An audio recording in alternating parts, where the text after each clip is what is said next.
আজ সকালে যখন বাড়ি থেকে বেরোবো বেরোবো করছি, তখনও কিন্তু কিশোরী এসে পৌঁছয়নি।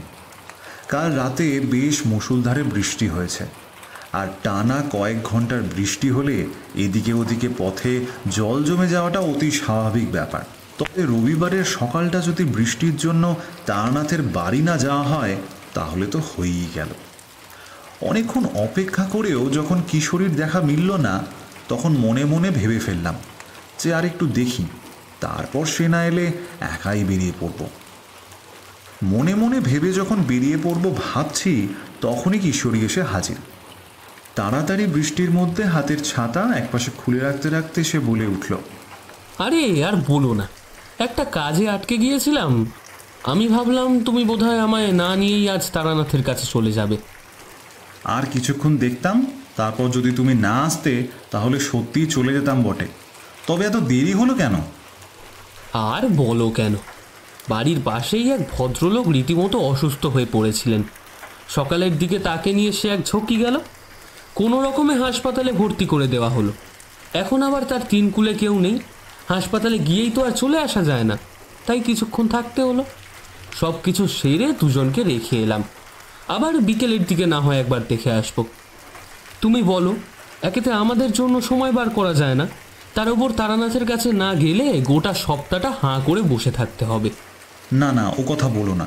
একটা মানুষ বিপদে পড়লে তাকে সাহায্য করতে হয়, এই কথা তো তারানাথ নিজেও আমাদের বলে। এই ঠাকুরমশাই মানুষটা কেমন যেন, তাই না? এত অদ্ভুত কথাবার্তা আমাদের বলে, অথচ তার সব কিছু আমরা চাইলেও অবিশ্বাস করতে পারি না।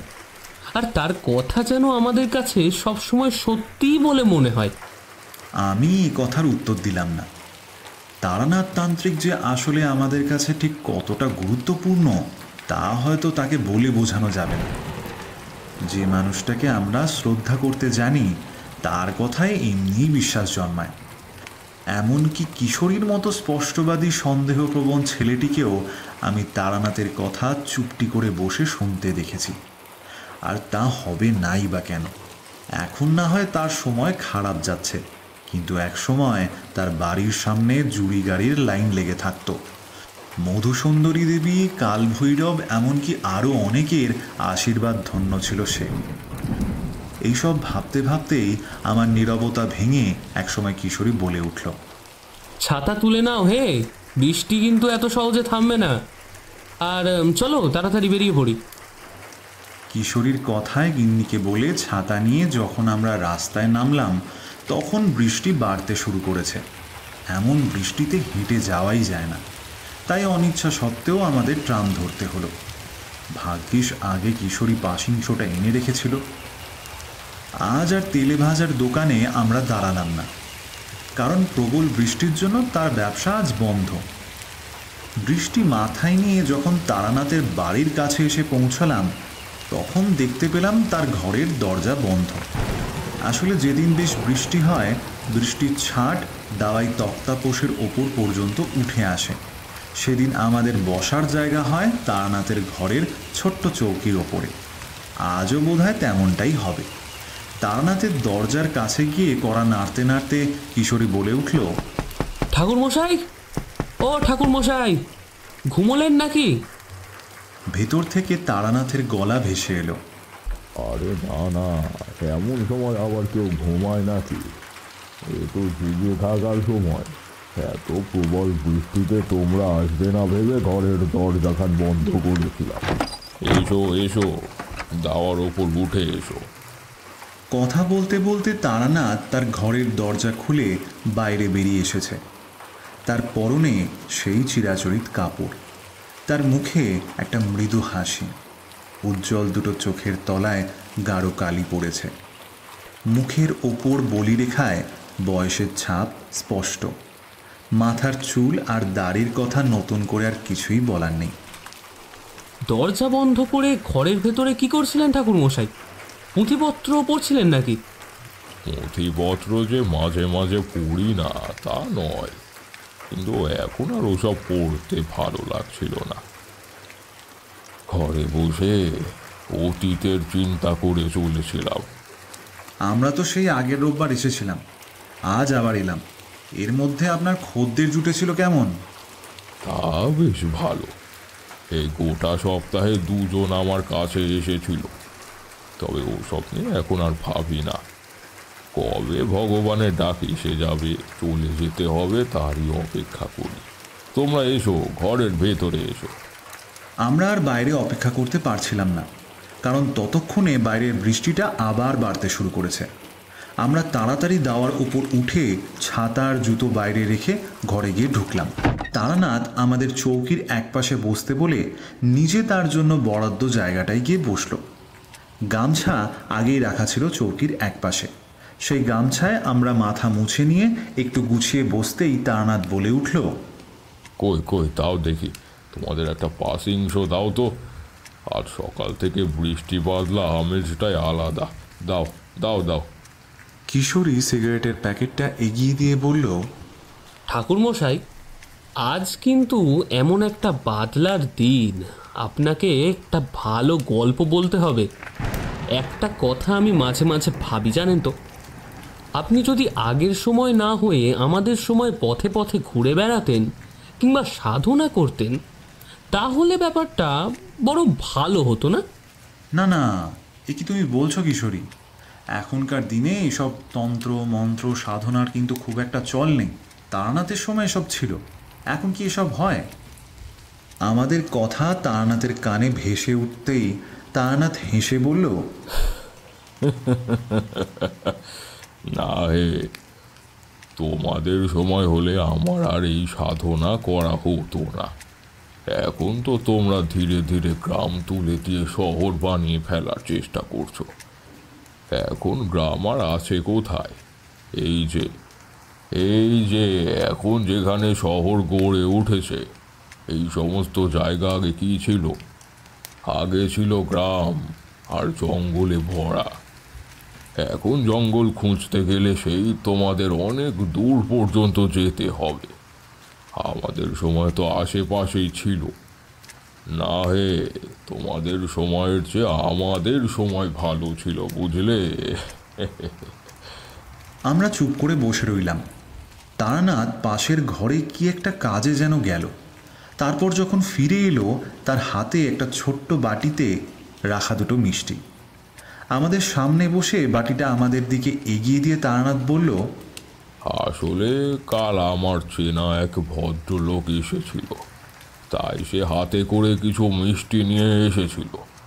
তোমাদের জন্য একটা একটা করে রেখে দিয়েছি, তা আশা করি তোমাদের খেয়ে ভালো লাগবে। কথাটা বলেই তারানাথ হাসি মুখে আমাদের দিকে তাকিয়ে একবার শরীর কাঁপিয়ে হেসে উঠল। আমরা আর বিরক্ত করলাম না। মিষ্টি তুলে নিয়ে দুজনে সোজা মুখে চালান করে দিলাম। বড় ভালো খেতে সে মিষ্টি। কিশোরী চিবোতে চিবোতে বলল, ঠাকুরমশাই, মিষ্টিটা কিন্তু খুব ভালো খেতে। আপনার জন্য তো আজ বিশেষ কিছুই আনা হলো না, সেই পাসিং শো ছাড়া। আচ্ছা, আমেজটাও বেশ হোক না, তাহলে জমিয়ে একটা গল্প শোনান না কিছু। মিষ্টি খাওয়া শেষ হলে আমরা ঘটি থেকে জল খেলাম। তারপর সিগারেট ধরিয়ে তারানাথ আমেজে ধোঁয়া ছাড়তে ছাড়তে বলতে শুরু করলো, যে কথাটা মনে পড়েছিল তোমাদের বলার জন্য, সে কথাটা বলি তাহলে। সেবার আমি ঘুরতে ঘুরতে গিয়ে পড়েছিলাম হরনারায়ণপুর নামের একটা গ্রামে। আসলে আমি গিয়েছিলাম তার পাশের গ্রামে। তা সেই গ্রামে এক গৃহস্থের বাড়িতে সেদিন রাত্রে আমি আশ্রয় নিয়েছি। হয়েছে কি, সেদিন রাতে সেই বাড়িতে হরনারায়ণপুর গ্রামের একজন কোনো একটা কাজে এসেছিল। কথায় কথায় রাত বাড়তে লাগলো। যখন তখন আমাদের মধ্যে বেশ গল্প গুজব হতে লাগলো। সে গৃহস্থ আমায় রাতে তার বাড়িতে থেকে যেতেও বলেছিল। তা গল্পে গল্পে জানা গেল সেই বাড়ির অতিথি মহাশয়ের নাম জীবনমোহন। তার সেই লোকটি যখন জানতে পারলো আমি সাধনার পথে বেরিয়ে পড়েছি আর কিছু তন্ত্রমন্ত্রের ক্ষমতা আমার রয়েছে, তখন সে আমার হাত পা ধরে বসলো একেবারে। আমি তো এমন অবস্থায় পুরো অবাক হয়ে গেলাম। তোমরা তো জানো পায়ে হাত দেওয়া আমি একেবারেই পছন্দ করি না, কিন্তু সে আমার দু পায়ে হাত দিয়ে বসেছিল, তাকে তাড়াতাড়ি সেখান থেকে তুললাম। তারপর জানতে চাইলাম আসলে হয়েছেটা কি। ঠাকুরমশাই, ঠাকুরমশাই, আমি বড় বিপদে পড়েছি ঠাকুরমশাই। আমাকে এই বিপদ থেকে উদ্ধার করুন। আমি তোমাকে উদ্ধার করুন ঠাকুরমশাই।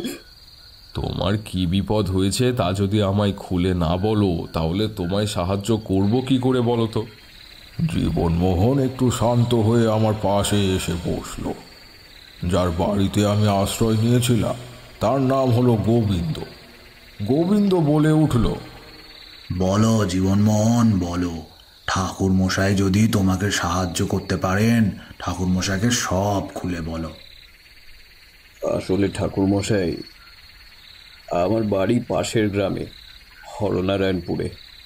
সে গ্রামে বর্তমানে আমি একাই থাকি। এখন আমার বাবা মা কেউই নেই, বহু বছর হলো মারা গিয়েছেন। একটা বিয়েও করেছিলাম, কিন্তু বউও মারা গেছে। তার আগে কোনো সন্তান হয়নি বলে আমি একাই জীবনযাপন করি। চাষের জমি যা আছে তাতে আমার একার পেট ভালোভাবেই চলে যায়, কিন্তু সমস্ত কিছু ভালোর মধ্যেও মাসখানিক ধরে আমার সাথে কেমন যেন সব অদ্ভুত সমস্ত জিনিস ঘটে চলেছে। রাতের বেলায় বাড়ি থেকে বাইরে বেরোলেই মনে হয় কে যেন আমার বাড়ির আশেপাশে ঘুরে বেড়াচ্ছে। আর রাতের বেলা কান খাড়া করে থাকলে মনে হয় কেউ যেন আমার নাম ধরে ডেকেই চলেছে। ঠাকুরমশাই, আপনি হয়তো বিশ্বাস করবেন না, কিন্তু ঘরের মধ্যে বসে থাকতে মনে হচ্ছে বাইরে থেকে কেউ যেন সত্যিই আমার নাম ধরে ডাকছে। আর যে ডাকছে তার গলা আমার বহু দিনের চেনা, কিন্তু কিছুতেই মনে করতে পারছি না তার গলাটা আমি ঠিক কোথায় যেন শুনেছি। আমি তার কথায় খুব একটা অবাক হলাম না। এমন কথা এর আগে আমায় মাঝে মাঝেই শুনতে হয়েছে। এটা বুঝতে পারছিলাম যে তার পেছনে কোনো অপশক্তি লেগেছে, যে শক্তি কোনোভাবে তাকে বাড়ি থেকে বাইরে বের করে নিয়ে যেতে চাইছে, কিংবা তার অন্য কোনো উদ্দেশ্য রয়েছে। তাই বললাম, দেখো জীবনমোহন, তুমি যা বলছো তাতে তোমার সমস্যাটা কিছুটা বোঝা গেলেও আমি কিন্তু ভালোভাবে কিছুই বুঝতে পারছি না। ঘটনাগুলো পুঙ্খানুপুঙ্খভাবে আমায় বলো। জীবনমোহন আমার কথা শুনে বেশ কিছুক্ষণ চুপ করে বসে রইল। অন্ধকারে আমাদের পাশে একটা হ্যারিকেন জ্বলছে। ঘরের ভেতরে গোবিন্দর বউ আর ছেলে ঘুমোচ্ছে। গোবিন্দ, আমি আর জীবনমোহন দাওয়ায় বসে রয়েছি। অন্ধকারে গ্রামের যে একটা নিজস্ব শব্দ থাকে, তার সাথে ঝিঁঝি পোকার ডাক মাঝে মাঝে শোনা যাচ্ছে। আকাশে চাঁদের আলো থাকলে সে চাঁদ যেন কাটা কুমড়োর মতো বাঁকা। তার আলো গোটা অন্ধকারের বুক চিড়ে দিতে পারেনি। বাইরে বেশ খানিকটা দূরে একটা গোয়াল ঘর রয়েছিল। সেই গোয়াল ঘরের গরুগুলো মাঝে মাঝে ডেকে উঠে নিজেদের অস্তিত্ব জানান দিয়ে যাচ্ছে। জীবনমোহন বেশ খানিকক্ষণ ধরে ভাবতে লাগলো, তারপর আবার বলতে শুরু করলো। একদিনের কথা বলি ঠাকুরমশাই, যেদিন প্রথম ব্যাপারটা বুঝতে পারলাম সেদিন নিজের মতো নিজেই রান্না বান্না করে তাড়াতাড়ি খেয়ে দিয়ে নিয়েছি, কিন্তু ঘুম আসতে চায় না। তাই কি মনে হতে বাড়ির দাওয়ার কাছে হ্যারিকেন নিয়ে বসেছি। বসে থাকতে থাকতে একটু পরেই মনে হলো আবার বাড়ির সামনে রাস্তার উপরে বছর 12-14 একটা মেয়ে এসে দাঁড়িয়েছে। তাকে আমি দেখতে পেয়েছিলাম কারণ চাঁদের আলো ছিল আকাশে। সেই আলোতে তাকে স্পষ্ট না হলেও মোটামুটিভাবে দেখা যায়। সে সেখানে দাঁড়িয়ে আমার দিকে তাকিয়ে যেন আমাকেই ডেকে চলেছে। আমি এমন একটা অদ্ভুত ব্যাপার দেখে চমকে উঠলাম। আমাদের গ্রামে ওই বয়সে যে কজন মেয়ে আছে তাদের সকলকেই প্রায় আমি চিনি। আর আমাদের গ্রামটা খুব একটা বড় নয়, কিন্তু এই মেয়েকে আমার চেনা চেনা মনে হলো না। আমি হ্যারিকেনটা তুলে ধরে আরো ভালো করে দেখার চেষ্টা করতে লাগলাম। মেয়েটা আমার বাড়ির চৌহদ্দির মধ্যে দাঁড়িয়ে কিন্তু ঢুকে এলো না। বাইরে দাঁড়িয়ে একটা হাত তুলে অদ্ভুতভাবে আমায় ডাকতে লাগলো। আমি বোধহয় হ্যারিকেন হাতে নিয়ে উঠোনের মধ্যে নেমে পড়েছিলাম। একদম তার কাছাকাছি এগিয়ে চলেও যেতাম, কিন্তু ঠিক তখনই কেমন যেন মনে হলো আমার পেছন দিক থেকে আমায় কে যেন ডাকছে। সেই গলাটা আমি চিনতে পারলাম। ঠাকুর মশাই, আপনাকে বললে আপনি বিশ্বাস করবেন কিনা জানি না, সেই গলাটা কিন্তু আমার মারা যাওয়া বউয়ের গলা। যেন তার মতো গলাতে আমাকে পেছন থেকে কেউ সাবধান করে দিচ্ছে। আমি আমি উঠোনের মাঝামাঝি চলে এসেছিলাম, কিন্তু তার ডাকটা কানে শুনতেই যেন থমকে গেলাম। এদিকে সেই বাচ্চা মেয়েটা হাত তুলে আমাকে ডেকেই চলেছে। সেও কিন্তু এবার কেমন যেন থমকে দাঁড়িয়েছে। তার মাথাটা ততক্ষণে আস্তে আস্তে নিচের দিকে নেমে এসেছে। মাথার লম্বা খোলা চুলগুলো মাথার দুপাশ থেকে নেমে এসেছে বুকের কাছে। দুটো হাত অদ্ভুতভাবে নিচের দিকে বাড়ানো। এতক্ষণ ধরে আমি যেটা শুনতে পাইনি, এবার সেটা শুনতে পেলাম। সেই বাচ্চা মেয়েটার দিক থেকে একটা অদ্ভুত শব্দ যেন আমার দিকে ভেসে এলো। ততক্ষণে আমার পেছনে মরে যাওয়া আমার স্ত্রীর ডাক যেন আরও একবার শুনতে পেলাম। কিন্তু হ্যারিকেন নিয়ে পেছনের দিকে ঘুরে দেখলাম সেখানে কেউ নেই।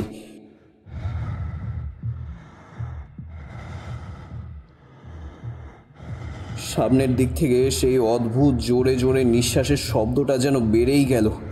ঠিক তখনই একটা ভয়ঙ্কর হাসি শুনতে পেলাম। বড় ভয়ঙ্কর, বড় অদ্ভুত সেই হাসি। ঠাকুরমশাই, সেই হাসি এখনো আমার কানে লেগে রয়েছে।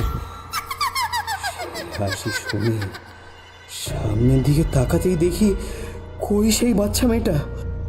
কোথাও কেউ নেই, অথচ আমার বাড়ির ঠিক বাইরে আশেপাশে যেন সেই একটা হাসি আমার সাথে মিশে ঘুরে ফিরে বেড়াচ্ছে। আমি ঠিক তখনই প্রথমবারের মতো ভয় পেয়েছিলাম ঠাকুরমশাই। ভয় পাওয়ার সাথে সাথেই মনে হলো আমার ঠিক পেছনে কেউ যেন একটা এসে দাঁড়িয়েছে। আর সেখানেই আলোটা পেছনের দিকে তুলে ঘুরে দেখতে যাব, এমন সময় একটা দমকা হাওয়ায় হ্যারিকেনের আলোটা নিভে গেল। অন্ধকারের মধ্যে পেছন দিকে ঘুরে তাকাতেই মনে হলো আমার ঠিক পেছনে অন্ধকারে ছায়া মূর্তির মতো কে যেন একটা দাঁড়িয়ে আছে। কিন্তু অদ্ভুত এক কারণে এবার কিন্তু আমার তাকে দেখে ভয় লাগলো না। তার বদলে আমার কেমন যেন একটা অদ্ভুত শান্তির অনুভূতি হচ্ছিল। দূর থেকে তখনও সেই হাসির শব্দ শুনতে পাচ্ছি, কিন্তু সেই হাসির শব্দ আর আমায় ভয় পাওয়াতে পারছে না। দাওয়া পর্যন্ত আমি সেই ছায়া মূর্তির পিছু পিছু এসে উঠলাম। আর দাওয়ার ওপরে উঠে যেতেই আরও একটা অদ্ভুত কাণ্ড ঘটল। যে হ্যারিকেনটা খানিকক্ষণ আগে নিভে গিয়েছিল, সেই হ্যারিকেনটা আবারও একবার কি জানি কিভাবে দপ করে জ্বলে উঠল। দেখে মনে হলো যেন হ্যারিকেনটা আসলে নিভে যায়নি, কোনো এক কারণে তার আলো কমে এসেছিল। এই মাত্র সেইটা যেন বেড়ে উঠল, আর তার কারণেই হ্যারিকেনটা এখনো জ্বলছে। ততক্ষণে পিছন দিক থেকে সেই হাসির শব্দ আর ভেসে আসছে না। আমার মনে হলো উঠোনের সামনে দাঁড়িয়ে কে যেন আমায় কিছু একটা বলে চলেছে, কিন্তু আমি ভালোভাবে তার কথা শুনতে পাচ্ছি না। হাওয়ায় একটা ফিসফিসের শব্দ আমার কানে এসে লাগছে। তার পরদিন কি হয়েছিল? মানে পরের দিন সকালে যখন তোমার ঘুম ভেঙে গিয়েছিল, নিশ্চয়ই তুমি আর কাউকেই কোথাও দেখতে পাওনি। আচ্ছা, তখন এই হ্যারিকেনটা কোথায় ছিল? সেদিন রাত্রে আমার মনে আছে, আমি যখন নিজের ঘরে ঢুকেছিলাম তখন হ্যারিকেনটা আমার মনে আছে স্পষ্ট যে দাওয়ার উপরেই রেখেছিলাম। ঘরে ঢুকে বিছানার ওপরে কোনোভাবে শুয়ে পড়তেই অদ্ভুত কোনো এক কারণে ঘুমটা সেদিন তাড়াতাড়ি এসে যায়। সকালে উঠে হ্যারিকেনটা আমি সেইখানেই দেখতে পেয়েছিলাম। একবার মনে হয়েছিল কাল রাতে কি তাহলে আমি স্বপ্ন দেখছি, কিন্তু হ্যারিকেনটা ওখানে দেখে আমার ভুল ভাঙল। আমি বুঝতে পারলাম আমি কোনো স্বপ্ন দেখিনি, কারণ রাতের বেলা হ্যারিকেনটা আমি ঘরের ভেতরেই রেখে দিই। এমন কি শুধু একবারই হয়েছে নাকি আরও অনেকবার? একবার নয় ঠাকুর মশাই, আরও অনেকবার হয়েছে, তবে প্রতিবারই কোনো না কোনোভাবে আমি বেঁচে গিয়েছি। আমার বাড়ির মধ্যে সেই অশুভ শক্তি কোনো এক কারণে ঢুকতে পারেনি। আবার বারবার মনে হয়েছে আমার বাড়ির মধ্যে কোনো একটা শক্তি আছে যে আমাকে এই বিপদ থেকে বাঁচিয়ে নিচ্ছে। আমি জীবনমোহনের কথার কোনো উত্তর না দিলেও মনে মনে একটা কিছু আন্দাজ করতে পারছিলাম। মনে মনে বুঝতে পারছিলাম জীবনমোহনকে বারবার ওই পিশাচের হাত থেকে বাঁচিয়ে নিয়ে যাচ্ছে। ওই অশুভ অপশক্তি জীবনমোহনের বাড়ির চৌহদ্দের মধ্যে ঢুকতে পারছে না, কিন্তু জীবনমোহনের বাড়িতেই কোনো এক ছায়া মূর্তি রয়েছে। সব কিছুই কেমন যেন পরিষ্কার হয়ে আসছিল আমার, কিন্তু জীবনমোহন যখন বলল, কিন্তু ঠাকুর মশাই, আমার বাড়ির মধ্যে আমি মাঝে মাঝে কাউকে অনুভব করতে পারি। সে যদি আমার কখনো কোনো ক্ষতি করে বসে তখন কি হবে ঠাকুর মশাই? আপনি আমাকে বাঁচান ঠাকুর মশাই, আপনি আমাকে বাঁচান। তোমাকে বাঁচাতে গেলে যে আমায় তোমার সাথে হরনারায়ণপুরে যেতে হবে, তারপর তোমার বাড়িটা আমায় ঘুরে দেখতে হবে, অনেক কিছু বুঝতে হবে। বুঝলে জীবনমোহন, তোমার পিছনে যে কোন অপশক্তি রয়েছে তা বেশ বুঝতে পারছি, কিন্তু তোমার বাড়ির মধ্যে যে শক্তি রয়েছে তার সম্পর্কে জানতে হবে আমাকে। তাহলে আপনি আজই আমার সঙ্গে আমার বাড়ি চলুন ঠাকুর মশাই। আমায় আপনি এই বিপদ থেকে রক্ষা না করতে পারলে আমি অগাধ জলে পড়ব। একা থাকি, রাত্রে কখন কি হয়ে যায় কাউকে কিছু জানানোরও সুযোগ পাবো না আমি। আমি স্পষ্ট বুঝতে পারছিলাম জীবনমোহন ভিতর থেকে ধীরে ধীরে ভীত সন্ত্রস্ত হয়ে পড়ছে। তাই বললাম, আহা জীবনমোহন, তুমি এত ভাবছো কেন বলো তো? আমি রয়েছি, গোবিন্দ রয়েছে, তোমার এত ভয় পাওয়ার কোনো প্রয়োজন নেই। আমরা কাল সকালেই তোমার বাড়ির উদ্দেশ্যে রওনা দেব। কি গোবিন্দ, যাব তো? গোবিন্দ আমার কথায় মাথা নাড়িয়ে সম্মতি জানান। আসলে আমি গোবিন্দকেও নিয়ে যেতে চাইছিলাম, তার কারণ সেখানে গিয়ে জীবনমোহন যদি বারবার এমন ভীত হয়ে পড়ে তাহলে তাকে সামলানোর জন্য একজনকে প্রয়োজন। আর তাছাড়া সে অশুভ শক্তির সঙ্গে যদি আমি কোনো ক্রিয়াকলাপ করতে ব্যস্ত থাকি, সেই সময় জীবনমোহনকে দেখবে কে? তাই মনে মনে ব্যাপারটা আন্দাজ করে নিয়ে আমরা তিনজন সকাল সকাল জীবনমোহনের বাড়ির যাওয়ার সিদ্ধান্ত একেবারে নিয়ে নিলাম, আর সেই মতো ব্যবস্থাও করে নিলাম। একদম শেষ রাতের দিকে আমরা ঘুমোতে গিয়েছিলাম। তাই পরদিন সকালে যখন ঘুম ভাঙল তখন ঝলমলে রোদের আলো খোলা জানালা দিয়ে এসে পড়েছে। বুঝলাম উঠতে একটু দেরি হয়েছে। সময় নষ্ট না করে সকালে উঠে কোনো রকমে দুটো খেয়ে পাশের গ্রাম হরনারায়ণপুরের উদ্দেশ্যে আমরা সকলে রওনা দিলাম। হরনারায়ণপুর আর এই গ্রাম পাশাপাশি হলেও দুটো গ্রামের মধ্যে কিন্তু দূরত্ব বিস্তর। আসলে এই গ্রামটা বড়, তারপর এই গ্রাম পেরিয়ে বেশ খানিকটা ফাঁকা মাটির পথ, জমি, সমস্ত কিছু পেরিয়ে তারপর যেতে হয় হরনারায়ণপুরে। আমরা যখন সেখানে গিয়ে পৌঁছালাম তখন প্রায় ভর দুপুর হয়ে গিয়েছে। জীবনমোহনের বাড়িতে যেতেই সে আমাদের স্নান সেরে নিতে বলল। জীবনমোহন নিজেই রান্না বসিয়ে দিল। খুব বেশি কিছু নয়, ডাল সিদ্ধ, আলু সিদ্ধ আর ভাত। তা আমরা স্নান সেরে নিয়ে সেই মধ্যাহ্নভোজ অমৃতের মতো গ্রহণ করলাম। এরপর কিছুটা বিশ্রাম নিয়ে বিকেলের দিকে তিনজনে মিলে বেরিয়ে পড়লাম। হরনারায়ণপুর গ্রামের এদিক ওদিক কিছুটা ঘুরে আসলাম। জীবনমোহন সত্যি কথাই বলেছে, গ্রামটা খুব একটা বড় নয়। গ্রামের শেষের দিকে একটা ছোট্ট খাল মতো রয়েছে। সেই খাল পাড় থেকে ঘুরে যখন বাড়ি ফিরে এলাম তখন সন্ধে হয়ে এসেছে প্রায়। এতক্ষণ এক টানা কথাগুলো বলে তারানাথ থামল। তারপর সামনে থেকে পাসিং শোয়ের প্যাকেটটা তুলে নিয়ে আরও একটা সিগারেট বার করে নিল। সেটা ধরিয়ে ধোঁয়া ছাড়তে লাগলো। কিশোরী বলে উঠল, আচ্ছা ঠাকুরমশাই, জীবনমোহন তো বলেছিল যে সেই অশুভ শক্তি তার বাড়ির ভেতরে ঢুকতে পারেনি, বাইরে থেকে তাকে ডাকে, অথচ এদিকে আরও একটা অশুভ শক্তি তার বাড়ির মধ্যেই থেকে তাকে রক্ষা করার চেষ্টা করছে। এমনটা কেন? কিশোরীর কথায় তারানাথ কোনো উত্তর দিল না। চুপ করে রহস্যময়ভাবে হাসতে লাগলো। আর হাসতে হাসতেই দুবার ধোঁয়া ছেড়ে আমার দিকে তাকিয়ে বলল, এমনটা কেন হয় বলো তো?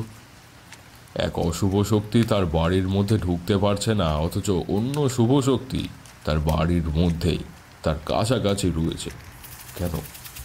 আমি বোধহয় আন্দাজ করতে পেরেছিলাম, তাই বলে উঠলাম, আমার মনে হয় যে অশুভ শক্তি আসলে জীবনমোহনকে রক্ষা করতে চাইছে সেটা জীবনমোহনের স্ত্রীর আত্মা।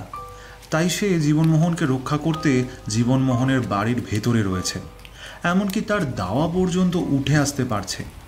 জীবনমোহন আসলে রাতের বেলা যে ডাক শোনে সেটা সেই অশুভ পিশাচের হলেও ঘরের আশেপাশে যাকে ঘুরে বেড়াতে বুঝতে পারে কিংবা ঘরের মধ্যে যার উপস্থিতি অনুভব করতে পারে সে আর অন্য কেউ নয়, জীবনমোহনের স্ত্রীর আত্মা। আর জীবনমোহনের বাড়ির বাইরে থেকে যে অশুভ শক্তি তাকে ডেকে চলেছে সে অন্য কেউ, সে জীবনমোহনের ক্ষতি করতে চেয়েছিল। আমার কথা শুনে তারানাথ হেসে উঠল।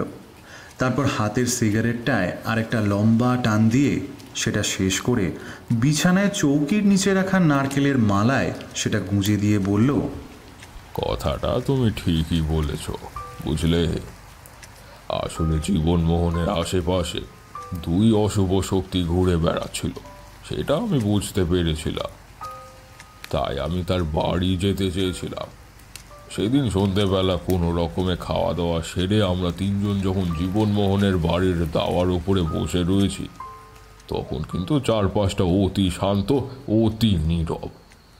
ঝিঁঝির ডাক শোনা যায়, আর তার সাথে মাঝে মাঝে শিয়ালের ডাক ছাড়া আর কিছুই নেই। চারপাশটা একটু বেশি অন্ধকার হয়ে আছে, কারণ আকাশে কালো মেঘ জমছে বিকেল থেকে, আর সেই মেঘের আড়ালে চাঁদ ঢাকা পড়ে গিয়েছে একেবারে। একটা হ্যারিকেন জ্বলে চলেছিল। আমি কিন্তু তখনও পর্যন্ত কিছুই অনুভব করতে পারিনি। তোমরা তো জানো মাঝে মাঝে তেমন কিছু মানে অশুভ শক্তি হওয়ার আগে আমি সব কিছুই অনুভব করে ফেলতে পারি, কিন্তু সেই দিন আমি কিন্তু কিছুই অনুভব করতে পারিনি।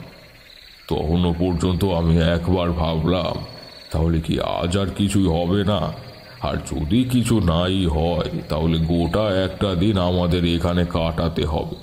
আরও একবার আমাকে সমস্ত বোঝার জন্য এখানে থাকতে হবে। তো একদিন থেকে যাওয়ার ব্যবস্থা আছে হয়তো, কিন্তু গোবিন্দকে যে ফিরে যেতে হবে বাড়ি। বসে থাকতে থাকতে একসময় অধৈর্য হয়ে গোবিন্দ বলে উঠল, ঠাকুর মশাই, আজ রাতে মনে হয় কিছুই হবে না, চলুন আমরা শুয়ে পড়ি। আমি কিছু বলার আগেই জীবনমোহন বলে উঠল, গোবিন্দ, আর একটু বসে যাও না। সেদিন কিন্তু তাকে আর একটু রাত্রে দেখেছিলাম। তারপর যে কতবার তাকে দেখেছি প্রতিবারই অনেক রাত্রে দেখেছি। আমি বুঝতে পারছিলাম জীবনমোহন অপেক্ষা করতে চাইছে, কিন্তু গোবিন্দ অধৈর্য হয়ে পড়ছে। তাই জীবনমোহনকে বললাম, জীবনমোহন, তুমি সেই অশুভ শক্তিকে তোমার নিজের ঘরের মধ্যেও তো অনুভব করেছিলে, সে কথাটা একবার খুলে বলো তো দেখি। আসলে সেই সময় আমার এ কথা শোনার কোনো প্রয়োজনীয়তা ছিল না, কিন্তু আমি আমাদের সবার মস্তিষ্ক অন্যদিকে ঘুরিয়ে দেওয়ার জন্য সেটা বলতে বললাম। তাহলে গোবিন্দ আর অধৈর্য হয়ে পড়বে না। এভাবে বসে থাকতে থাকতে যে তার ঘুম পেয়ে যাচ্ছিল সেটা আমি বুঝতে পারছিলাম। জীবনমোহন বলতে শুরু করলো, যে কথাটা বলতে চলেছি সেটা বোধহয় একটা সন্ধেবেলার কথা। নিজের মতো কাজ ছেড়ে ঘরে এসে স্নান করছি, তারপর রান্না চাপিয়ে দিলাম। রান্না নিজের মতোই হচ্ছে, ভাত ফুটছে। আমি এদিকে কোনো একটা কাজে ঘরে গিয়েছিলাম। ঘর থেকে বেরিয়ে রান্নাঘরের দিকে যাব এমন সময় মনে হলো রান্নাঘরে কে যেন একটা দাঁড়িয়ে রয়েছে। আমি ভাবলাম গ্রামেরই কেউ একটা এসেছে বোধহয়, তাই প্রথমটায় ঘরে ঢুকে নিজের কাজ সেরে সামান্য মিনিট খানেকের মধ্যে রান্নাঘরের দিকে যাওয়ার পথে জিজ্ঞেস করতে যাব, দেখি কেউ নেই। আমি অবাক হয়ে গেলাম। প্রথমে মনে করলাম তাহলে কি কেউ এসেছিল আর সে কি না বলে চলে গেল, কিন্তু সেটাই যদি হবে তাহলে আমি তো আপনি তো বাড়িটা দেখছেন ঠাকুরমশাই, পেছনের দিকে বাঁশের বেড়া দেওয়া রয়েছে। বাইরে যেতে হলে একমাত্র পথ ওই সামনের বেড়ার দরজা। সামনের দিকে তাকিয়ে দেখি বেড়ার দরজা তখনও ভেতর থেকে বন্ধ। মিনিট খানেকের কম সময়ের মধ্যে এইভাবে কে এলো আর কে চলে গেল? আর যদি কোনো কারণে কেউ এসেও থাকে, সে কারণটা আমায় বলবে না কেন? জীবনমোহন নিজের মতো বলে চলেছিল। আমি তার কথা শুনছিলাম বটে, কিন্তু এবার আর তার দিকে মন দিচ্ছিলাম না, কারণ অন্ধকারের মধ্যে আমি বুঝতে পারছিলাম কোনো কিছু একটা পরিবর্তন ধীরে ধীরে হয়ে চলেছে। আমাদের আশেপাশের পরিবেশটা কেমন ভারী হয়ে আসতে শুরু করেছে, আর তার সাথে একটা অদ্ভুত কটু গন্ধ আমি যেন পাচ্ছিলাম। সে গন্ধ এত তীব্র যে আমার নাকে এসে যেন ঝাপটা মারছিল। একবার গোবিন্দ আর জীবনমোহনের দিকে তাকালাম, বুঝতে পারলাম তারা এসবের কিছুই বুঝতে পারছে না। জীবনমোহনের কথা গোবিন্দ এক মনে শুনে চলেছে। আমি ভালোভাবে অন্ধকারের মধ্যে বাইরের দিকে তাকাতে বুঝলাম উঠোনের মধ্যে দিয়ে একটা কালো ছায়া মুহূর্তের মধ্যে একপাশে সরে গেল। কিন্তু জীবনমোহনের কথায় সে অশুভ শক্তি তার বাড়ির মধ্যে ঢুকতে পারে না। তাহলে এই কালো ছায়ামূর্তি কি জীবনমোহনের স্ত্রীর ছায়ামূর্তি? মনের মধ্যে কথাটা ঘুরতেই হঠাৎ করে যেন বুঝতে পারলাম একটা শব্দ আমার কানে ভেসে আসছে। খুব চাপা স্বরে কেউ মেয়েলি গলায় যেন আমায় কিছু বলতে চাইছে। তার কথা আমি বুঝতে পারছি না, কিন্তু সে কথা বলে চলেছে এটুকুই আমি ধারণা করতে পারছি। তার কথা একটু ভালোভাবে শোনার চেষ্টা করতে যাব এমন সময় বাড়ির বাইরের দিক থেকে একটা হাসির শব্দ ভেসে এলো।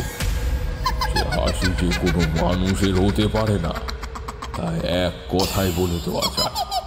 সেই হাসির শব্দ শুনলে অতি সাধারণ মানুষের বুকের রক্ত একেবারে জল পর্যন্ত হয়ে যেতে পারে। গোবিন্দ আর জীবনমোহন এবার সেই হাসির শব্দ শুনতে পেয়ে কেমন যেন চমকে উঠল। গোবিন্দ কাঁপা কাঁপা গলায় বলে উঠল, ঠাকুরমশাই, ও ঠাকুরমশাই, ওইভাবে কে হাসে? ওই যে ঠাকুরমশাই, ওই যে ঠাকুরমশাই, ও আবার এসছে ঠাকুরমশাই। আজ আমায় আপনি ওর হাত থেকে রক্ষা করুন ঠাকুরমশাই, ওকে তাড়িয়ে দিন। গোবিন্দ আর জীবনমোহনের ভয় পাওয়া গলার স্বর আমার মনের মধ্যে সাহস যেন দ্বিগুণ বাড়িয়ে তুলল। আমি সাথে সাথে একটা গুপ্ত মন্ত্র উচ্চারণ করতে শুরু করলাম। সে মন্ত্রের প্রভাবে কোনো অশুভ শক্তি আমার তো কোনো ক্ষতি করতে পারবে না। তাছাড়া এই গৃহকে আমি একটা বন্ধনে আগেই বেঁধে রেখেছি। এই গৃহের ভেতরে কোনো অশুভ শক্তি প্রবেশ করতেই পারবে না। এবার আমি গলা তুলে বললাম, গোবিন্দ, জীবনমোহন, তোমরা দাওয়া থেকে নিচে নামবে না। আমি গৃহ বন্ধন করে দিয়েছি। দাওয়ার ওপর উঠে তোমাদের ক্ষতি কেউ করতে পারবে না, কিন্তু তোমরা ভয় পেয়ে নিজেদের ক্ষতি করো না কিন্তু।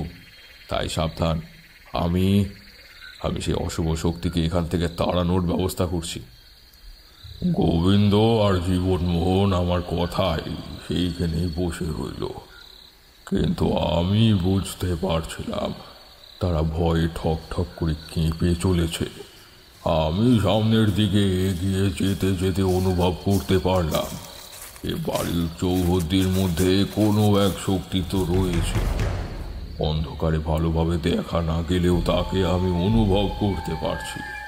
আর বাড়ির বাইরে ওই বাঁশের বেড়ার পাশে গ্রামের একটি রাস্তার কাছেও যেন কেউ একটা রয়েছে। কিন্তু এই বাড়ির ভেতর ঢুকে জীবনমোহনের ক্ষতি করতে চাইছে কেন?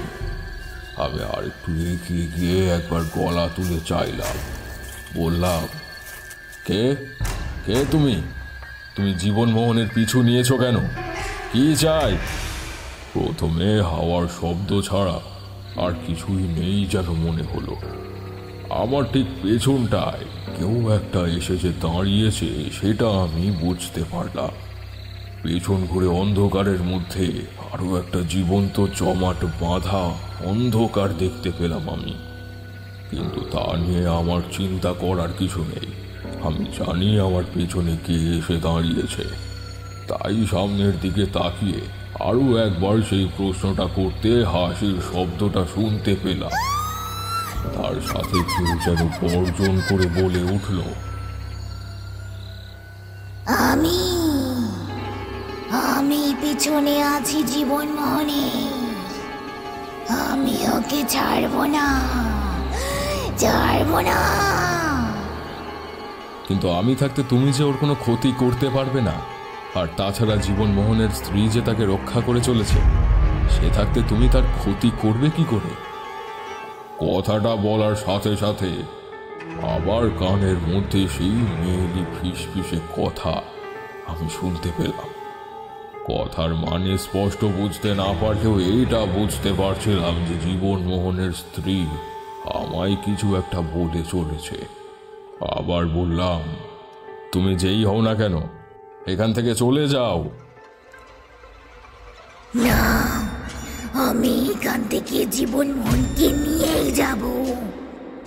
ওই প্রেত যদি ওকে রক্ষা না করতো, তাহলে আমি কবে জীবনমোহনকে নিয়ে চলে যেতাম। কিন্তু ওই প্রেত আমায় আমার অভিষ্ট পূরণ করতে দিচ্ছে না। আমি স্পষ্ট বুঝতে পারছিলাম এই পিশাচ আসলে জীবনমোহনের স্ত্রীর প্রেতের কথাই বলছে।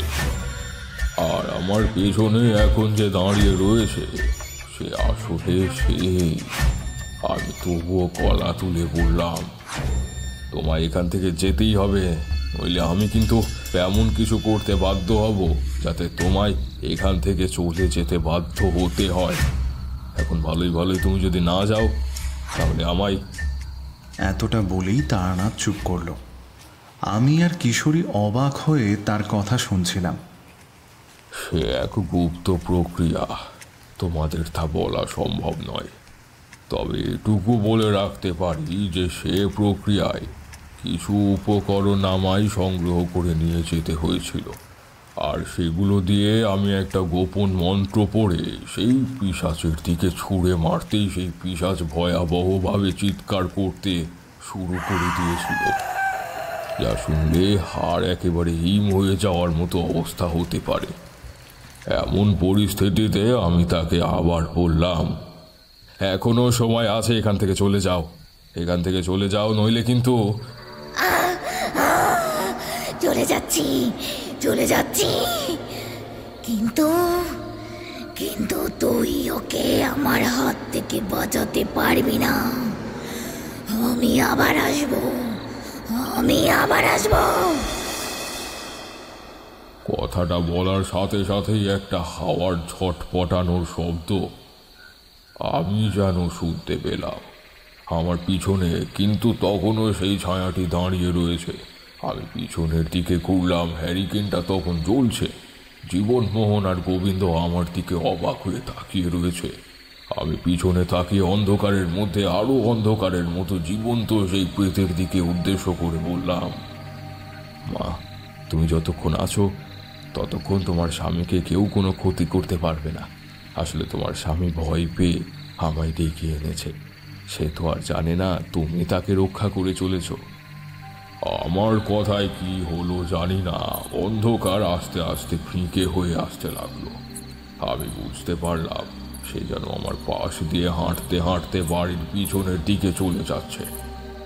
আমিও চারপাশটা ভালো করে দেখে নিতেই বুঝলাম যা পরিবর্তন ঘটে গিয়েছিল তা আবার স্বাভাবিক হয়ে এসেছে।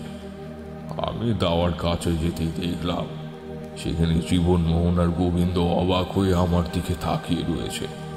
আমি দাওয়ার উপর উঠে হ্যারিকেনের আলোটা আর একটু বাড়িয়ে দিতেই জীবনমোহন বলে উঠল, ঠাকুরমশাই, ঠাকুরমশাই, সেই অশুভ শক্তি চলে গেছে। সে আর কখনো আসবে না তো এখানে? অমন হাসির শব্দ, অমন গলার স্বর আমি এর আগে কখনো শুনিনি। ঠাকুরমশাই, আমার তো বুকের ভেতরটা ঠান্ডা হয়ে যাচ্ছিল। আপনি না থাকলে ওই অশুভ শক্তি যে কি করতো। আমি তাদের মুখের দিকে তাকিয়ে বললাম, তোমাদের আর কোনো চিন্তা নেই। সেই পিশাচ চলে গিয়েছে। সেই পিশাচ আর কখনোই জীবনমোহনের কোনো ক্ষতি করতে চাইবে না। জীবনমোহন আমার পায়ের ওপর হুমড়ি খেয়ে পড়ে বলল, ঠাকুরমশাই, আপনি আমাকে বাঁচালেন। ঠাকুরমশাই, আপনি আমাকে বাঁচালেন। তারানাথ সামনের দিকে তাকিয়ে কেমন উদাসভাবে বসেছিল বন্ধ জানালাটা লক্ষ্য করে। আমরা বুঝতে পারলাম না তারানাথের গল্পটা শেষ হয়েছে কিনা। একটু পরেই তারানাথ বলে উঠল, আমি একবার ভেবেছিলাম জীবনমোহনকে বলে দিই যে আমার স্ত্রী তোমার রক্ষা করছে, আমার এখানে না এলেও চলতো। কিন্তু তারপরেই মনে হলো সে কথা জীবনমোহনকে বললে সে হয়তো আরও ভয় পেয়ে যাবে। আসলে কোনো অতৃপ্ত আত্মা কাউকে রক্ষা করছে সে কথা কি আর কেউ মনে মনে মেনে নিতে পারে? আসলেই সারাক্ষণ একটা ভয় নিয়ে থাকবে। তার ঘরে, তার বাড়ির পাশে সে কারোর উপস্থিতি অনুভব করে ভয় পাচ্ছে। তার মধ্যে তাকে যদি ও কথা বলি তাহলে সে হয়তো আরও ভয় পেয়ে যাবে। ভয় পেয়ে গিয়ে সে তার স্ত্রীর আত্মার শান্তির জন্য সৎকারের ব্যবস্থা করে ফেলতে পারে। এমনটা হয়ে গেলে তো আর রক্ষা করার মতো কেউ থাকবে না। আমি তো আর সব সময় সেখানে থেকে যেতে পারবো না। তাই আমি তাদের আর কিছু বললাম না। সেদিনের রাতটা দাওয়ার ওপর বসেই আমাদের কোনো রকমে কেটে গেল। সে রাতে আর কিছুই হলো না, তবে আমি অনুভব করতে পারছিলাম বাড়ির পেছনের দিকে কিংবা মাঝে মাঝে ঘরের আশেপাশে কেউ দাঁড়িয়ে আছে। আর সেটা জীবনমোহনের স্ত্রী ছাড়া অন্য কেউ হতে পারে না। আমি যে গুপ্ত মন্ত্র প্রয়োগ করে সেই পিশাচকে এখান থেকে তাড়িয়ে দিয়েছি তার প্রভাব কিন্তু বেশি দিন থাকবে না। সে আবার ফিরে আসতে পারে, কিন্তু জীবনমোহনের স্ত্রীর আত্মা যতদিন সেখানে রয়েছে ততদিন সেই তাকে রক্ষা করবে। আমি তাই সে ব্যাপারে আর খুব বেশি মাথা ঘামালাম না। পরদিনই সেখান থেকে বাড়ির পথে রওনা দিলাম। তারানাথ চুপ করতে এবার আমরা বুঝতে পারলাম গল্পটা সত্যিই শেষ হয়েছে। তারানাথের কাছ থেকে বিদায় নিয়ে আমরা যখন বাইরে এলাম দেখলাম তখনও বৃষ্টি হচ্ছে। ছাতা খুলে যখন উঠোনে নামলাম বৃষ্টিটা আরও জোরালো হলো। পথে যেতে যেতে কিশোরী বলল, ঠাকুরমশাই তো একটা কথা বললেনই না। সেই পিশাচ যে কিনা জীবনমোহনের পিছু নিয়েছিল সে হঠাৎ করে জীবনমোহনের পিছু মাসখানেক আগে থেকে নিল কেন? তার আগে থেকে কিছু করলো না কেন? নিশ্চয়ই কিছু একটা হয়েছিল। আর তারানাথ তো নিজেই বলে অকারণে কোনো কিছুই ঘটে না। বোধহয় সে কথা বলতে সে ভুলে গেছিল। পরের দিন না হয় জিজ্ঞাসা করে নেওয়া যাবে। তুমি এখন তাড়াতাড়ি পা চালাও দেখি, বৃষ্টিটা বেশ বাড়তে শুরু করেছে। তাড়াতাড়ি ট্রামটা ধরতে পারলে হয়।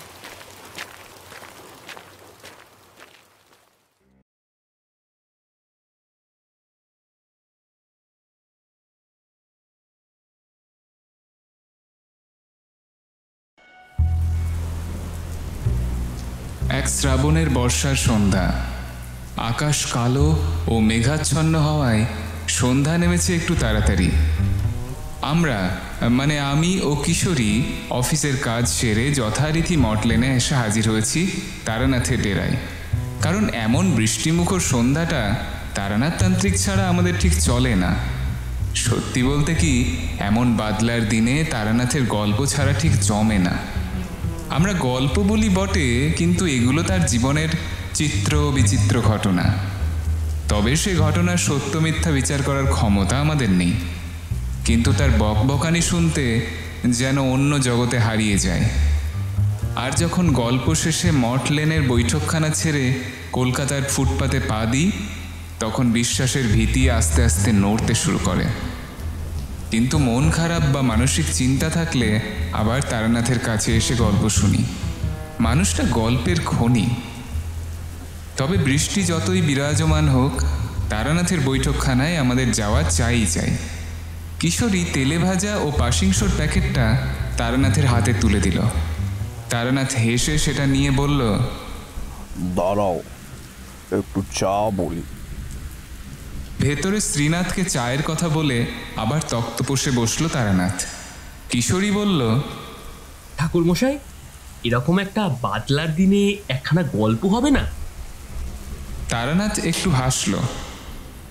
আরে আগে জমিয়ে বসো, চাটা খাও, তারপর তো না হয় কাহিনী শুনবে।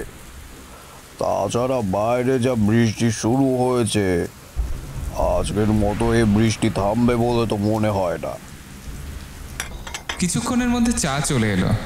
আমরা চায়ে চুমুক দিলাম, আর তারানাথ তেলে ভাজা শেষ করে একটা পাশিংশ ধরালো। কিছুক্ষণ নিস্তব্ধতা। হাতের কাজ শেষ হলো। তারপর তারানাথ বলল, আজকে তোমাদের একটা অন্যরকম ঘটনা বলবো। এই ঘটনা আর 4-5টা ঘটনার থেকে একটু আলাদা ভৌতিক ব্যাপার।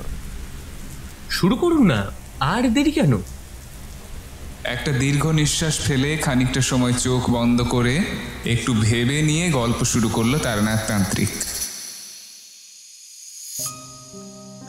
সময়টা ছিল এক অগ্রহায়ণ মাসের।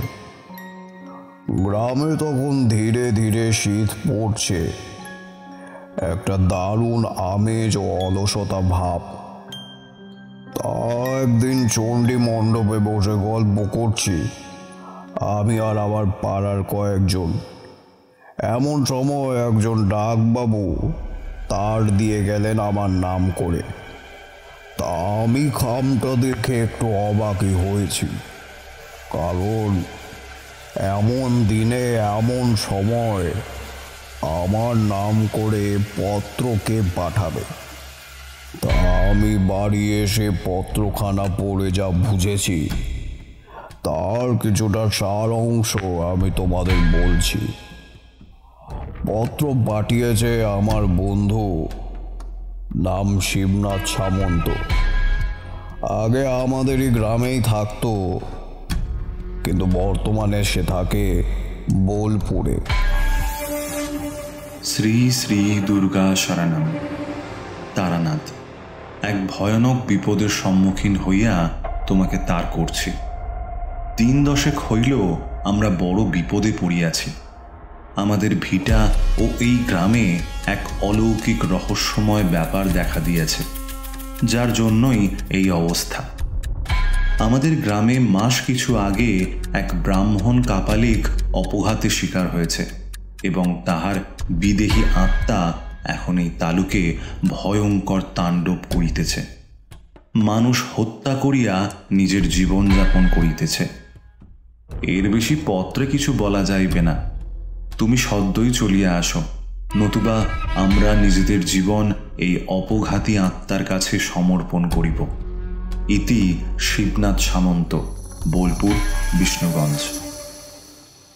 পত্রখানা পড়ে বড়ই অবাক হয়েছি, কারণ যা পড়েছিলাম তাতেই আমার বুকের রক্ত হিম হয়ে গিয়েছিল।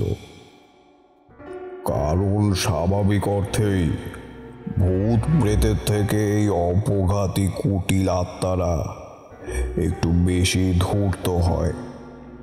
এদের চলা ফেরা বা এদেরকে জব্দ করা ধারণার বাইরে।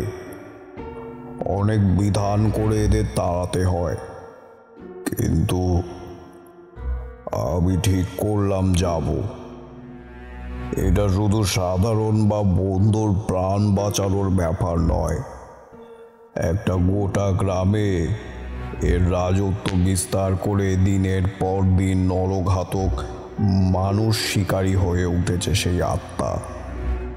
নিশ্চয়ই এর পেছনে কোনো এক গোপন রহস্য রয়েছে। তাছাড়া ব্রাহ্মণ কাপালিক কোনো কারণ ছাড়া আত্মহত্যা করবে না।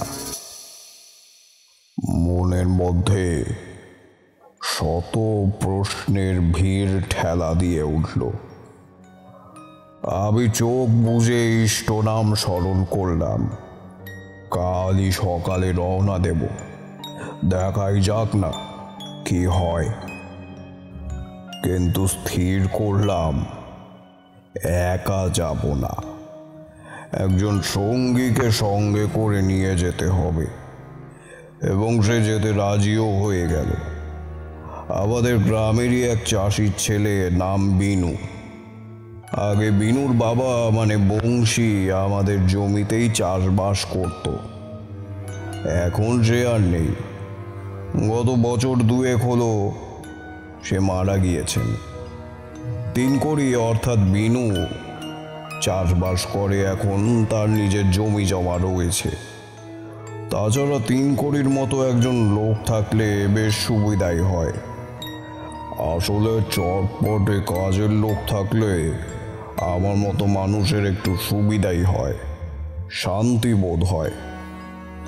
অনেকটা ওই ভিড় ঠেলে গন্তব্যের স্থানে পৌঁছানোর মতো। কিন্তু তখনও জানতাম না এই যুদ্ধের প্রধান নায়কই হবে সে। আমি ছিলাম বটে, কিন্তু আমার কাজ ছিল অনেকটা ওই স্রষ্টার মতো। কিন্তু বিনু অমন কাজ করে ফেলবে সেটাই বা কে জানতো। যাই হোক, পরের দিন বৃহস্পতিবার। যাত্রা শুরু করিনি, কারণ বৃহস্পতিবারে যাত্রাটা সুবিধের নয়।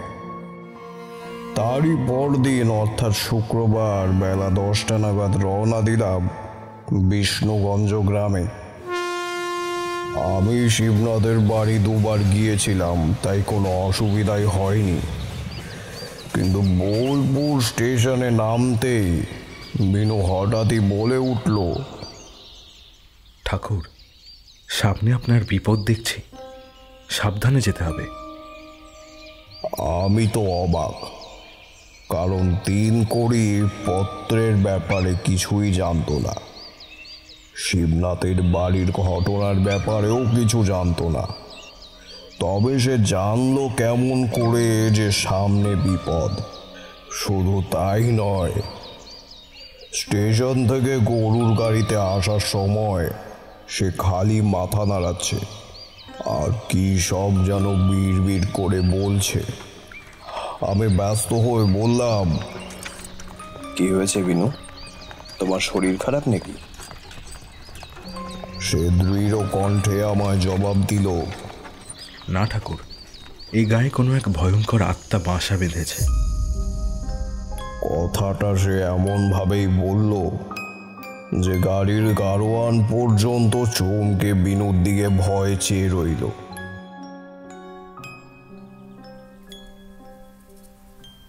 আমরা যখন শিবনাথের বাড়ি পৌঁছালাম তখন বিকেলের হলদেটে আলো পড়েছে শিবনাথের বাড়ির উঠোনে।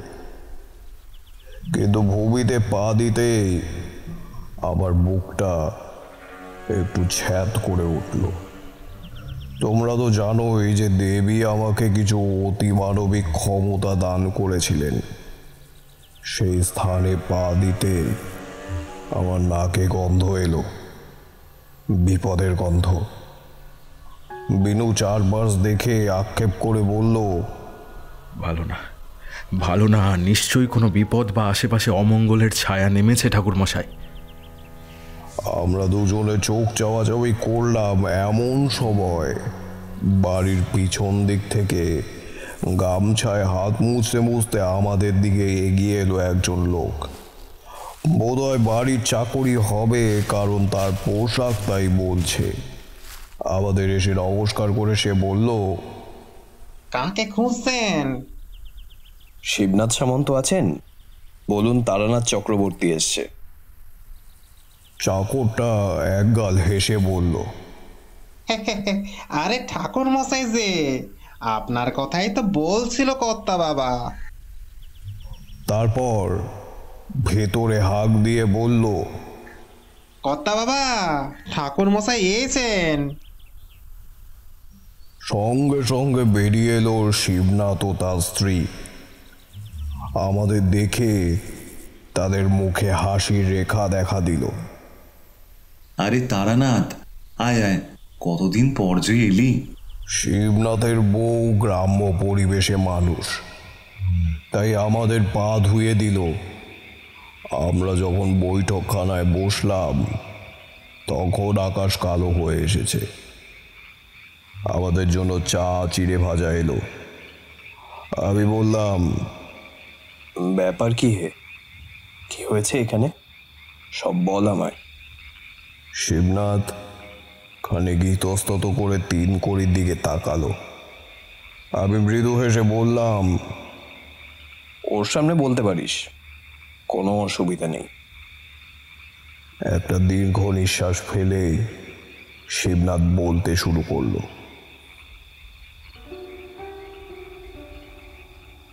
2 মাস আগে এক ব্রাহ্মণ কাপালিক গলায় দড়ি দিয়ে আত্মহত্যা করে। কারণটা খুব স্বাভাবিক। বেশ কিছু মাস থেকে এই গ্রামে ছেলে পাচার হচ্ছিল। তাদের সবার বয়স ওই 12 বছরের মধ্যে। প্রথমে কেউ বুঝতে পারেনি। গ্রামের লোকেরা লোক লাগিয়ে অনুসন্ধান করে। দিন ও রাত ভাগ করে পাহারা দেওয়া হতো। এরপর একদিন একজন বলল, পাশের গ্রামে আশ্রমে নাকি অনেকে দেখেছে ছেলেগুলোকে যেতে। গ্রামবাসীরা চুপি চুপি রাতের আড়ালে রওনা দিল।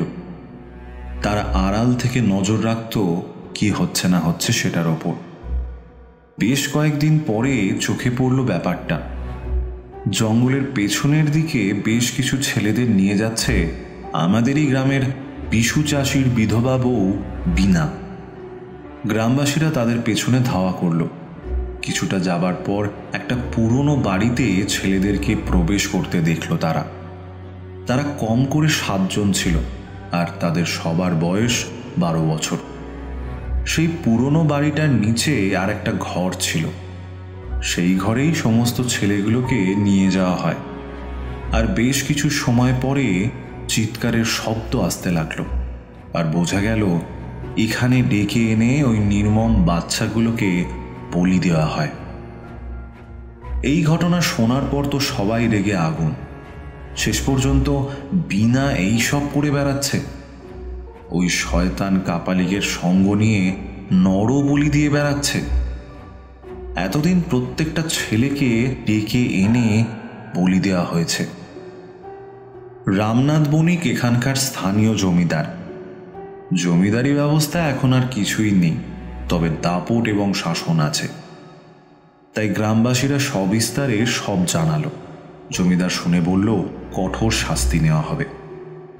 একদিন রাতে যখন বিনা বাইরে বেরোয়, তাকে জমিদারের কয়েকজন পাইক তুলে আনলো জমিদারের গোপন কাছারিতে।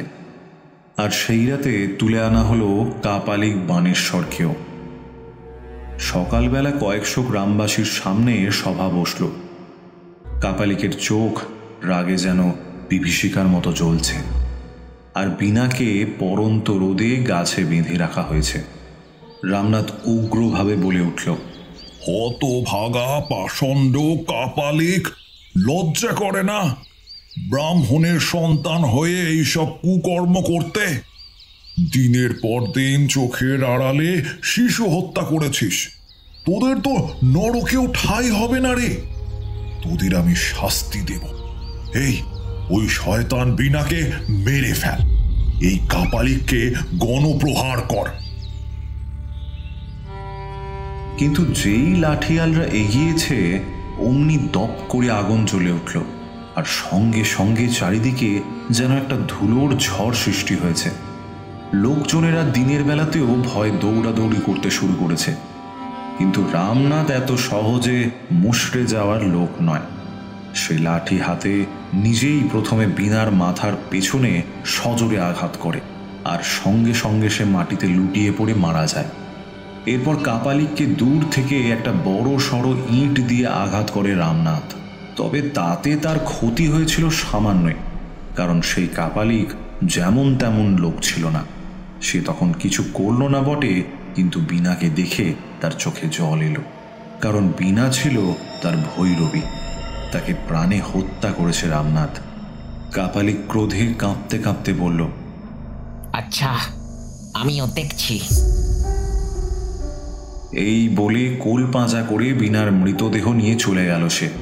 কিন্তু সেই রাতে ঘটল আর একটা ভয়ানক ঘটনা। রাত তখন 10টা হবে। আমরা যে যার খাওয়া দাওয়া সেরে ঘুমিয়ে পড়েছি। তখনই একটা চিৎকার ভেসে এলো। আমরা চিৎকার শুনে অনেকেই বাইরে বেরিয়ে এলাম। দেখলাম কিছু দূরে একটা মানুষকে কে যেন এক হাতে তুলে ধরে আছে। ভালো করে দেখে বুঝলাম ওটা কাপালিক, আর শূন্যে শ্বাস রুদ্ধ লোকটা হলো রামনাথের বড় ছেলে শশীনাথ। কাপালিক চিৎকার করে বলছে, এই গ্রামবাসীরা এসে দেখ, আমার সাথে তোরা হঠকারিতা করেছিস, আমার ভৈরবীকে তোরা খুন করেছিস। এবার তোদের বিচার করব আমি কাপালিক বানেশ্বর ভট্টাচার্য। এই গ্রাম আজ থেকে প্রেতের বাসা হবে, আর গোটা তালুক শিকার হবে এক অমঙ্গল আশঙ্কার।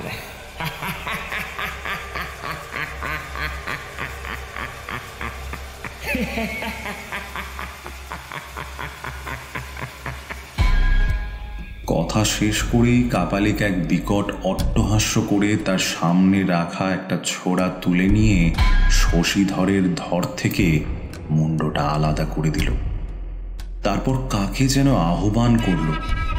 সবাই দেখলাম হাওয়ায় আবির্ভূত হলো বীণা, যাকে আমাদের জমিদার রামনাথ আজ সকালেই এক আঘাতে বিনাশ করেছে। সেই বীণার আত্মা এসে দাঁড়িয়েছে জমিদারের মৃত ছেলের সামনে। এদিকে খবর পেয়ে স্বয়ং জমিদার এসে হাজির। সে হাউমাউ করে কেঁদে উঠল, আর যেই এগোতে যাবে সে কিছুতে বাধা পেয়ে ছিটকে পড়ল, আর সঙ্গে সঙ্গে জ্ঞান হারালো। না না, শশী শশী শশী শশী শশী। আমরা দেখলাম বীণার অশরীরী প্রেত তার লকলকে জিভ দিয়ে ধরের কাটা জায়গাটা থেকে রক্ত খাচ্ছে। আমরা ভয়ে যে যার ঘরে চলে গেলাম। কিন্তু পরের দিন খবর পেলাম ওই কাপালিক আমাদের বড় পুকুরের বট গাছে গলায় দড়ি দিয়ে আত্মহত্যা করেছে। আমরা সবাই দেখতে গেলাম, কিন্তু আমি একটা অদ্ভুত ব্যাপার খেয়াল করেছি। কাপালিকের নিথর দেহটা ঝুলছে, কিন্তু তার মুখে হাসির ছাপ, যেন এই মৃত্যুতে সে বেশি খুশি। এই ঘটনার পরেও আমরা কিচ্ছুটি আন্দাজ করতে পারিনি কাপালিক মারা গেছিল। তাই সবাই ভেবেছিল সমস্যার সমাধান হয়ে গেছে, কিন্তু সে আর হলো কই। কাপালিক মারা যাবার ঠিক গুনে গুনে 12 দিনের মাথায় প্রথম অঘটন ঘটল। তবে ঘটনাটা যে আমার চোখে পড়বে তা আমি আশা করিনি। সেদিন রাতে একটু দরকারে বাইরে বেরিয়েছি। চাঁদের আবছা আলোয় দেখলাম বিশু দত্তর বাঁশবাগানে একটা ছটফটানির শব্দ। আমি আমার কৌতূহল মেটাতে ইষ্ট স্মরণ করে এগিয়ে গেলাম, আর আড়াল থেকে দেখলাম এক অবিশ্বাস্য দৃশ্য।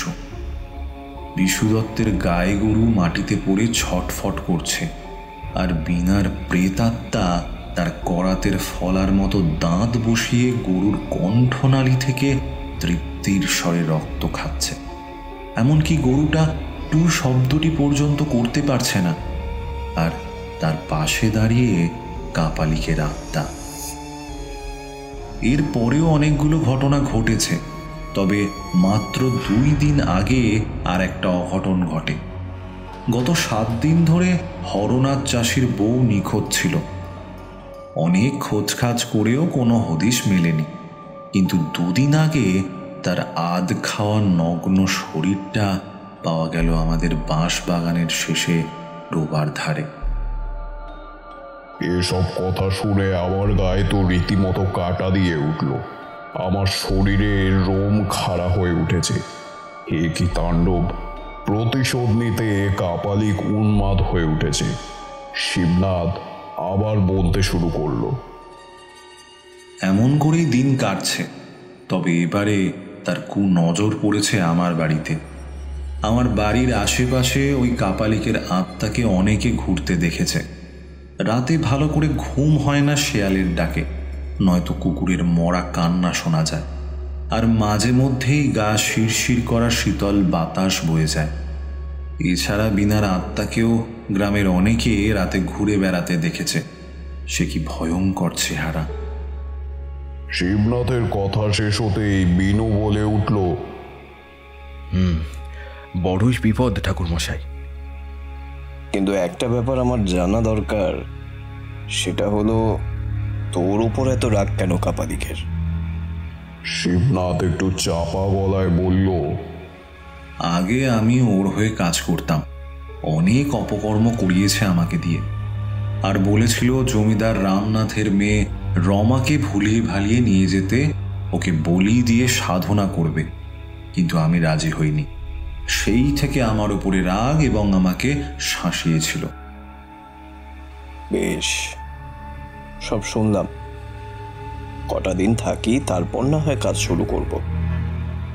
আমি সেদিন রাতে খাওয়া দাওয়া সেরে সাবধানের মার নেই ভেবে 1 ঘটি জল নিয়ে আমার গুরুর দেহবন্ধনী মন্ত্র দিয়ে গৃহবন্ধন করে দিলাম। তবে রাতে দূর থেকে শেয়ালের কান্না শুনতে পেয়েছি। সে ডাক মোটেও শুভ নয়।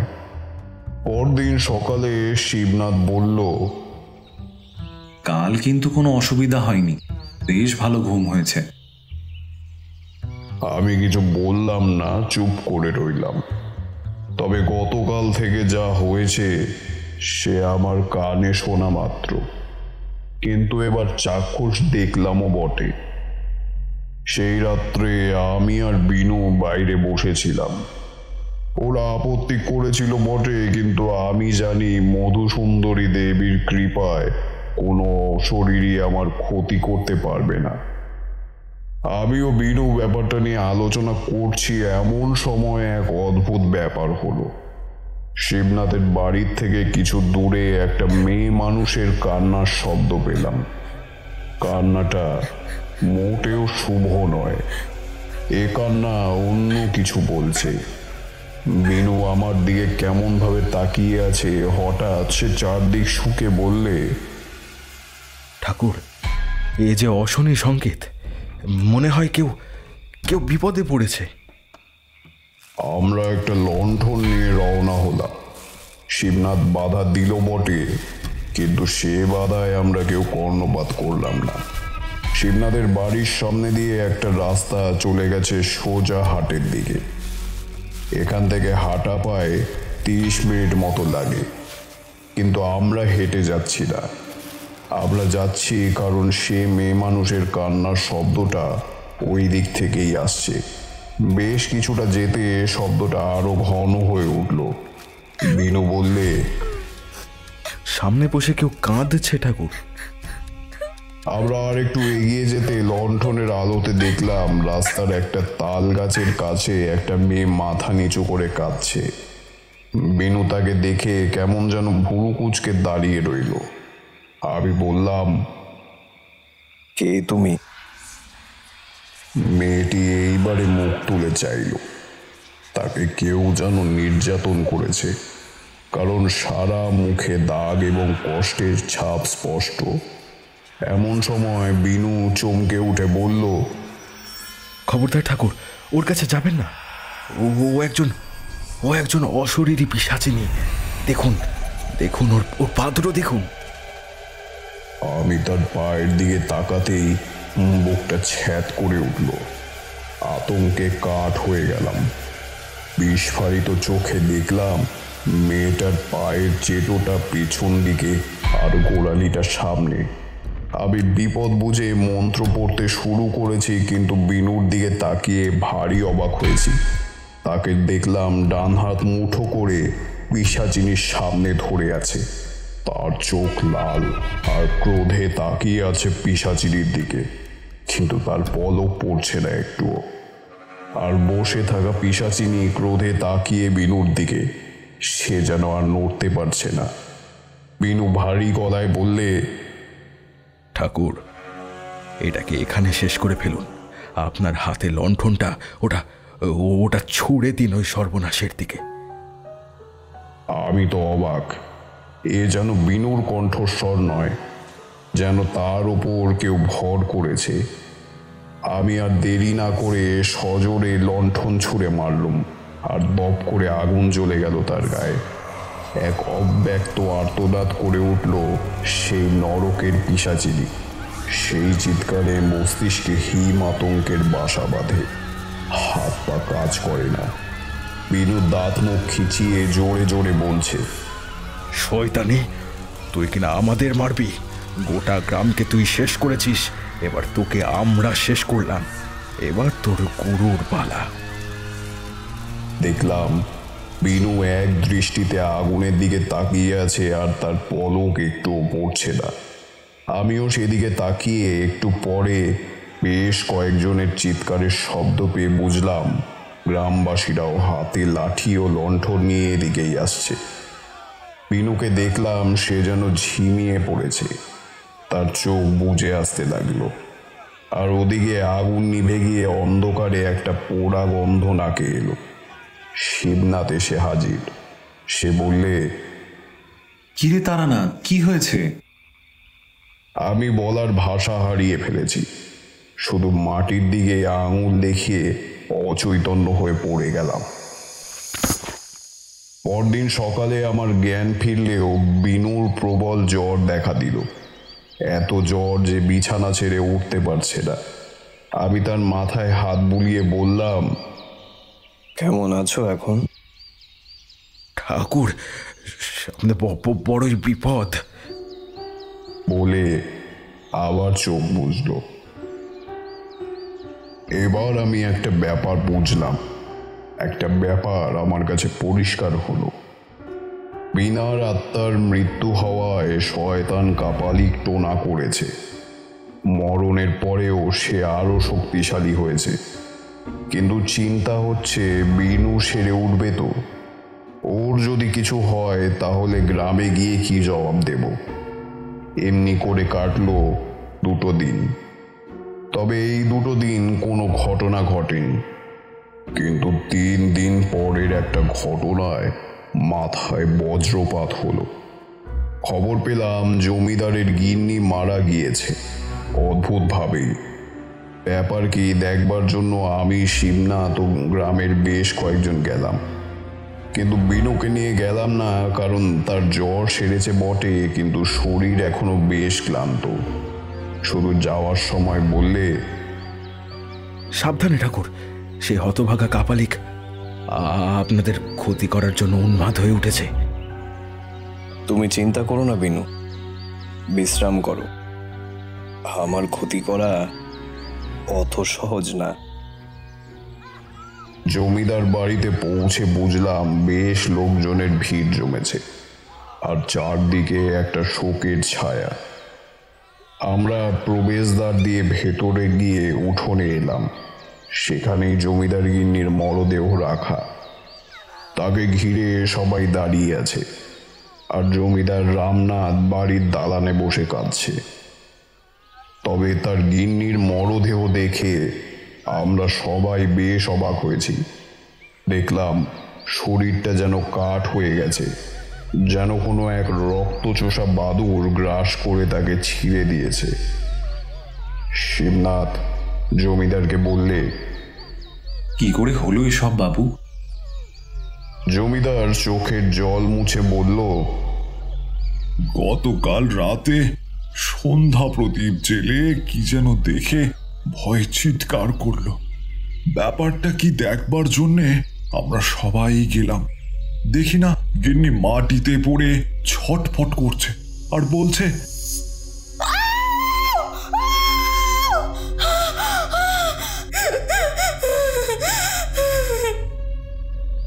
আমি বেগতিক বুঝে বদ্যি আনতে পাঠালাম।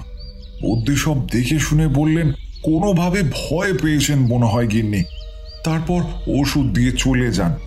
আজ সকাল থেকে এই অবস্থা। দেখলাম আবার জমিদারের দু চোখ বেয়ে জল পড়ছে। কিছুক্ষণ পর জমিদার গিন্নির মৃতদেহ নিয়ে শ্মশানে রওনা দিল সবাই। আমরাও চলে এলাম। তবে আমি বুঝতে পারছি আমার প্রতিদ্বন্দ্বী আমার থেকেও কালো ও দামস বিদ্যা জানে, আর আড়াল থেকে আমাকে চোখে রেখেছে। অস্বীকার করতে পারবো না যে ফেরার সময় গায়ে কাটা দিচ্ছিল বটে। এরপর আরো 2 দিন কাটলো। কোনো বিপদ ঘটল না এই কদিনে, এবং বিনুও সুস্থ হয়ে উঠেছে। কিন্তু বিপদ যে একেবারে থেমে যায়নি তার আভাস পেলাম 3 দিন পরে। সেদিন রাত্রে খাওয়া দাওয়া সেরে শুতে যাব এমন সময় এক বৃদ্ধা এসে দাঁড়ালো এবং করুণভাবে বলল, আজ রাতে এখানে আশ্রয় হবে বাবারা, কাল সকালেই আমি চলে যাব। শিবনাথ দয়ালু মানুষ, তার সাদা মোড়ে কাদা নেই। সে বিনা বাক্য ব্যয়ে তাকে আশ্রয় দেয়। আমি শুতে চলে গেলাম, তবে বিনুকে দেখলাম বৃদ্ধার দিকে কেমনভাবে যেন তাকিয়ে আছে। পরদিন সকাল হতেই গোল মেলে চিৎকারে আমার ঘুমটা ভেঙে যায়। আমি বিছানা ছেড়ে নিচে আসতেই দেখলাম এক ভয়ানক কাণ্ড। শিবনাথের বাড়ির উঠোনে পড়ে আছে 2 মরা কালো বেড়াল। তাদের ওপর জবা ফুল আর সর্ষের তেল ছড়িয়ে দিয়েছে কেউ, মানে টোনা করেছে এই বাড়ির ওপর। আমার সামনেই বিনু ছিল। সে আমার কানের কাছে মুখ নিয়ে এসে বলল, ঠাকুর, আবার বিপদ।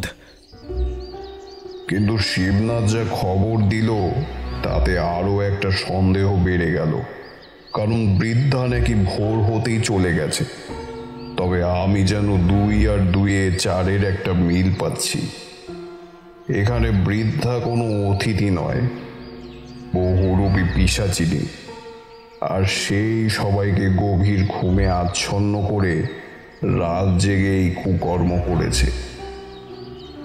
আর এর প্রভু সেই কাপালিক নিজে অশরীরী থেকে তার দূত নিয়ে এইসব কাজ করাচ্ছে।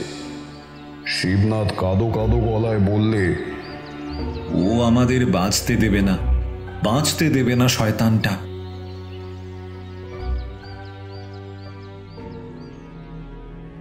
ব্যাপারটা তখনকার মতো মিটে গেলেও পরে যে আরো বিপদ তৈরি করা ছিল তা আমরা জানতাম না।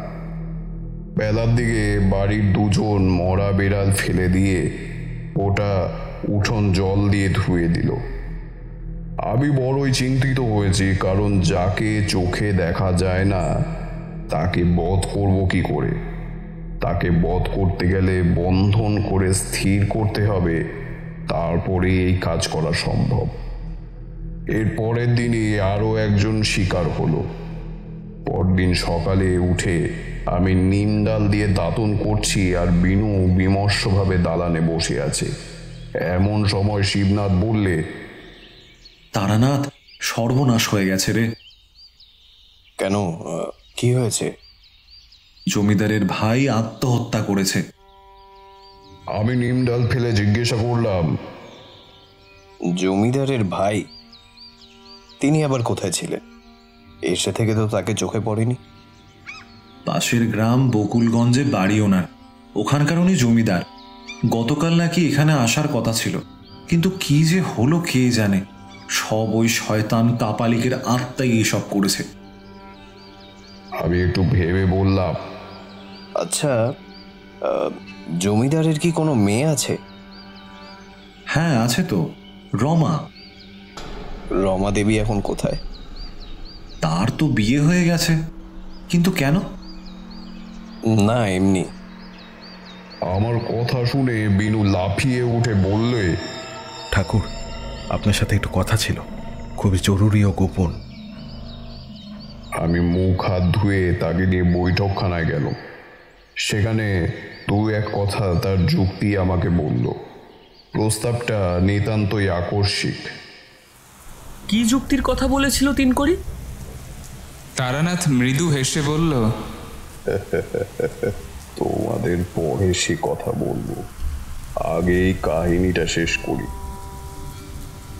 আমি বিনুর কথা মতো তৎক্ষণাৎ শিবনাথ ও আরো কয়েকজনকে নিয়ে আবার জমিদারের বাড়িতে এলাম। আমি আর বিনু তাকে সব কথা খুলে বললাম, আর এও বললাম যে সারা গ্রামকে বাঁচানোর এই একটাই পথ। যদি এই পথ কাজ করে তাহলেই সব বিপদ একেবারে চিরতরে দূর হবে। জমিদার রামনাথ ভয় পেল বটে, কিন্তু সেও সমজদার লোক। বললে, আচ্ছা, তবে তাই হোক ঠাকুর মশাই, একবার শেষ চেষ্টা করে দেখি, যা হবার হবে। আচ্ছা জমিদার মশাই, আপনার মেয়ে রমা, তিনি এখন কোথায়? ও তো শ্বশুর বাড়িতে আছে, কাল বিকেলে আনবো ঠাকুর। না না, বিকেলে নয়, সকালে আনবেন, তাহলে আমরা বিকেলে কাজে লেগে যাব। আমি আমার বক্তব্য শেষ করে চলে এলাম, তবে বিনু দুপুর থেকেই আমাকে খালি বলতে লাগলো। ঠাকুর, ব্যাপার সুবিধের নয়, আমার বুদ্ধিটা কাজ করছে বটে, কিন্তু সেই শয়তানের নজর আপনার দিকে পড়েছে। আমার গণনা বলছে কাজ ঠিক সম্পন্ন হবে, কিন্তু অনেক বাধা আসবে। তবে চিন্তা নেই, আমি যতক্ষণ আছি আপনার কোনো ভয় নেই। আমার প্রাণ গেলেও আপনি অক্ষত থাকবেন। স্তম্ভিত হয়ে তাকালাম। একজন সামান্য চাষি, সে কিনা নিজের জীবন বিপন্ন করে আমাকে রক্ষা করবে, ভাবলেও চোখে জল আসে। নিজের সংসার ছেড়ে এই বিপদে আমার সঙ্গী হয়েছে শুধুমাত্র আমার জন্য। আমি তাকে বললাম, তালি এক হাতে বাজে না বিনু, তোমার কিছু হয়ে গেলে আমি কি জবাব দেব? তোমার বউ আছে, মেয়ে বিধবা, মা আছে, এদেরকে দেখবে বলো তো? বিনু একটু হাসলো, তারপর বললে, ঈশ্বর যখন পৃথিবীতে পাঠিয়েছে, সে ঠিক ভাত কাপড়ের ব্যবস্থা করে দেবে গো। আমরা তো তারই হাতের কলের পুতুল গো ঠাকুর। এই কথায় আমরা দুজনেই হেসে উঠলাম। তবে পরের দিন অশনি সংকেত দেখা দিল। সকাল থেকেই হঠাৎ আকাশ মেঘাচ্ছন্ন। গতকাল রাত্রে আমরা কাজের সামগ্রী জোগাড় করে তাড়াতাড়ি শুয়ে পড়েছিলাম। পরের দিন সকালে উঠে দেখি আকাশ মেঘলা, আর ঝিরিঝিরি করে বৃষ্টি হচ্ছে। আমি ঈশ্বরকে স্মরণ করলাম। দেখলাম বিনু উঠে পড়েছে এবং একটা লম্বা আলস্যের হাই তুলে বললে, কাল বেশ ভালো ঘুম হয়েছে ঠাকুর মশাই। আমি কিছু বললাম না। আমরা মুখ হাত ধুয়ে নিলাম, তারপর চা এলো এবং শিবনাথ বলে উঠল, অনেকদিন পর ভালো ঘুম হলো রে। কিন্তু আজ কিন্তু রাত জাগতে হবে, এবং কয়েকজনকে তৈরি থাকতে বলিস। আজ রাতেই একটা সমাধান করব ভাবছি। বেলার দিকে বৃষ্টিটা সামান্য ধরলে বিনু বলল, ঠাকুর যাবেন না? কাল যে বলেছিলেন যাবেন, ওই যেখানে কাপালিক মারা গিয়েছিল। হ্যাঁ যাব। আমি, বিনু ও শিবনাথ ও আরো কয়েকজন রওনা হলাম সেই গাছটার দিকে। কি বলবো তোমাদের, তখন বেলা 11টা হলেও ওই জায়গার পারিপার্শ্বিক অবস্থাটা একেবারে নির্জন শ্মশানের মতো। এই বুঝি কেউ খেতে এলো, এক নিঃশ্বাসে আমাদের সবাইকে শেষ করে ফেলবে। শিবনাথ ভয় পেয়ে বলল, তাড়াতাড়ি চল রে, কেমন যেন লাগছে। ঠাকুরমশাই, তাড়াতাড়ি করুন, এখানে থাকাটা কিন্তু নিরাপদ নয়। আমি গাছটার চারিদিকে গন্ডি দিতে লাগলাম, আর তখনই গায়ে একটা শীতল বাতাস এসে লাগলো, আর তার সাথে একটা হিসে গলায় শব্দ এলো।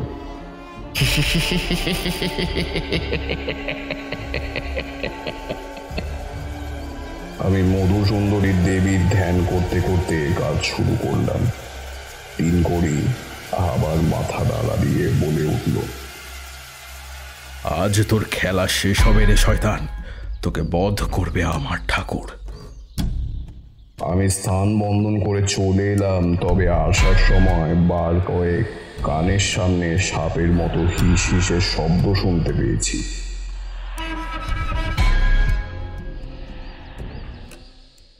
শিবনাথের বাড়ি আসার পর জমিদার বাবু খবর দিলেন যে রমা এসে গেছে। এতেই খানিকটা নিশ্চিন্ত হলাম, কারণ সব কাজ ঠিকঠাকই চলছে। এবার খালি সময় মতো বান নিক্ষেপ করতে হবে। এমন করেই সন্ধে নামলো, আর যতই সন্ধে নামলো ততই বৃষ্টির দাপট যেন আরো বাড়ছে। আমি শুধু ভাবছি কাজ শেষ করতে পারবো তো, কারণ আমার বন্ধন একদিনই থাকবে, মানে কাল সকালে সূর্য ওঠার সাথে সাথে বন্ধনের জোর আর কাজ করবে না। সুতরাং সেই কাপালিকের আত্মা আবার জেগে উঠবে। রাত 9টা নাগাদ বৃষ্টিটা ধরে এলো। আমরা তৈরি হয়েছিলাম, তাই গ্রামের কয়েকজন লোক আর শিবনাথকে নিয়ে জমিদারের বাড়ি গেলাম। সেখান থেকে রমাকে নিয়ে জল কাদা পেরিয়ে আমরা রওনা হলাম সেই গাছটার সামনে, যেখানে সকালে গন্ডি দিয়েছিলাম, বা এও বলা যেতে পারে যেখানে সেই ব্রাহ্মণ কাপালিক বানেশ্বর ভট্টাচার্য গলায় দড়ি দিয়ে অপঘাতে মরেছে। আমরা সবাই সেই গাছের সামনে দাঁড়িয়ে, অনেকের হাতে লণ্ঠন। আমি, শিবনাথ, রামনাথ ও বিনু আর রমা গন্ডি দেওয়া জায়গাটার সামনে দাঁড়ালাম। হালকা লণ্ঠনের আলোতে চোখে পড়ল হঠাৎ যেন গাছটার আকৃতি বদলে গেছে। গাছের ডালপালাগুলো যেন একে অপরের সঙ্গে জড়িয়ে গিয়ে অজস্র জটার মতো হয়ে গেছে, আর সব মিলিয়ে একটা মানুষের মুখ। না, একটু ভুল হলো। অজস্র পাকানো জটা মিলিয়ে একজন কাপালিকের মুখ। লণ্ঠনের আলোতে আরো ভয়ানক দেখাচ্ছে সেই মুখটাকে। আমি আমার ঝোলা থেকে একটা লাল সুতোয় বাঁধা ঢিল ছুঁড়ে দিলাম সেই গাছটার দিকে, আর সঙ্গে সঙ্গে একটা গোঙানির শব্দ এলো। কিছুক্ষণ সব চুপচাপ, তারপরেই শুরু হলো একটা মৃদু হাওয়া। আমাদের সবার নজর গাছটার দিকে গেল। দেখলাম গাছের শেকড় থেকে একটা কালো ধোঁয়া কুণ্ডলি পাকিয়ে ওপরে উঠছে। ধোঁয়াটা কিছুক্ষণ ছিল, তারপর ধোঁয়া পরিণত হলো মৃত কাপালিকের আত্মায়। মানে ধোঁয়া শেষ হয়ে এখন সেই কাপালিকের অতৃপ্ত আত্মা এসে দাঁড়িয়েছে সেখানে। বলা বাহুল্য, গায়ে কাঁটা দিয়ে উঠল, আর পার্শ্ববর্তী সবাই ভয়ে কাঁপছে। শুধু তিনকড়ি কঠিন দৃষ্টিতে তাকিয়ে আছে সেই কাপালিকের দিকে। কাপালিকের আত্মাকে দেখে আমারও যেন গা ছমছম করতে লাগলো। সে আমার দিকে তাকিয়ে রাগে ফুঁসছে, আর ক্রোধের দৃষ্টিতে আমার দিকে চেয়ে ফ্যাস ফ্যাসে গলায় বলল, শয়তান, তুই সেই তান্ত্রিক। তোর জন্যই আমি আমার প্রতিশোধ নিতে পারছিলাম না। এবার তোকে আমি শেষ করব। কাপালিক নিজের হাত তুলে কি যেন একটা বিড়বিড় করে বলল, আর সঙ্গে সঙ্গে দুখানা প্রেত তার সামনে এসে দাঁড়ালো। তাদের মুখের আকৃতি মোটেও ভালো নয়, দেখলে সাধারণ মানুষের হৃৎপিণ্ড কেঁপে উঠত। কিন্তু কাপালিকের শত চেষ্টা বিফল হয়ে গেল গন্ডি দেওয়ার ফলে। তার চাকুরিতে কোনো কাজ হলো না।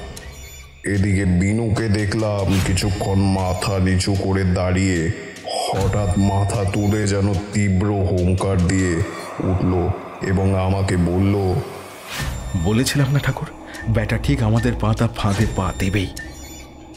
তোকে বাগে আনার জন্য আমি আর আমার ঠাকুর দুজনে বুদ্ধি করে রমাদিকে নিয়ে আসি। আমি জানতাম এই সুযোগ তোকে মারার।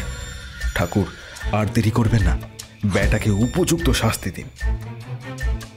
আমি আমার ঝোলা থেকে একখানা ছোট ত্রিশূল বের করে তাতে সিঁদুর মাখিয়ে ওং অপশক্তি বিনাশায়ং বলে সজোরে তার দিকে ছুঁড়ে মারলাম, আর সঙ্গে সঙ্গে আগুন ধরে গেল। তবে এই আগুনের শিখা লাল নয়, সবুজ, ঘন সবুজ রঙের লেলিহান শিখা, আর সেই শিখায় পুড়ছে তিনখানা পাপী আত্মার দেহ, যেন নরকের কঠিন শাস্তি ভোগ করছে তিন পিশাচ।